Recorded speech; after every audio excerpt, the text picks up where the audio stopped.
కేబినెట్లోని నిర్ణయాలను ప్రజల్లోకి తీసుకెళ్లాలని పార్టీ నేతలకు చంద్రబాబు దిశానిర్దేశం చేశారు. కేబినెట్లో తీసుకున్న నిర్ణయాలు చరిత్రాత్మకమైనవని, గతంలోనే కాపులకు 5% రిజర్వేషన్లు ఇవ్వాలని అసెంబ్లీలో తీర్మానం చేశామని పార్టీ నేతలు, ప్రజాప్రతినిధులు పార్టీ ముఖ్య నేతలతో నిర్వహించిన టెలికాన్ఫరెన్స్లో అన్నారు. కాపుల రిజర్వేషన్లను కేంద్రంలోని బీజేపీ నేతలు అంగీకరించలేదన్నారు. ఈడబ్ల్యూఎస్ కోటాలో కాపులకు 5%, మిగిలినది ఇతరులకు ఇస్తామని తెలిపారు.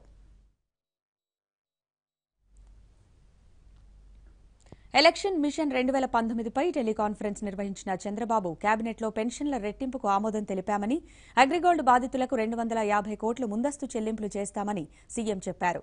మిగిలిన వారికి కూడా హైకోర్టు ఆదేశాల ప్రకారం న్యాయం చేస్తామని హామీ ఇచ్చారు. ఆటోలపై జీవితకాల పన్ను, ట్రాక్టర్లపై త్రైమాసిక పన్ను ఎత్తివేత, మంజూరు కాకుండానే ఇల్లు కట్టుకున్న పేదలకు 60,000 చొప్పున సాయం, చేనేత కార్మికులకు ఆరోగ్య బీమా వర్తింపజేస్తామన్నారు చంద్రబాబు. ఉద్యోగులకు డీఏ 50 కోట్ల రూపాయలతో జగ్జీవన్ రామ్ స్మృతివనం నిర్మిస్తామని అన్నారు.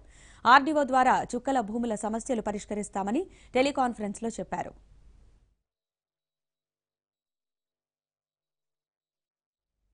ఈవీఎంలపై అంతర్జాతీయ సైబర్ నిపుణుల హెచ్చరికల్ని సమావేశంలో ప్రస్తావించిన చంద్రబాబు ఈవీఎంల ఎలా ట్యాంపరింగ్ చేయవచ్చో రుజువు చేస్తున్నారన్నారు.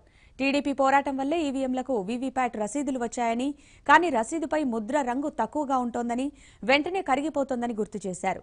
వీవీప్యాట్ కూడా 100% నియోజకవర్గాల్లో అమలు చేయడం లేదన్నారు. ఈవీఎంలపై జాతీయ స్థాయిలో చర్చిస్తున్నామని, త్వరలో 22 పార్టీల ప్రతినిధులతో ఈసీని కలుస్తామని తెలిపారు. 120 దేశాల్లో ఈవీఎంలను వాడటం లేదని, 20 దేశాల్లోనే వినియోగిస్తున్నారని, ఈవీఎంలపై అందరూ అవగాహన పెంచుకోవాలని చెప్పారు.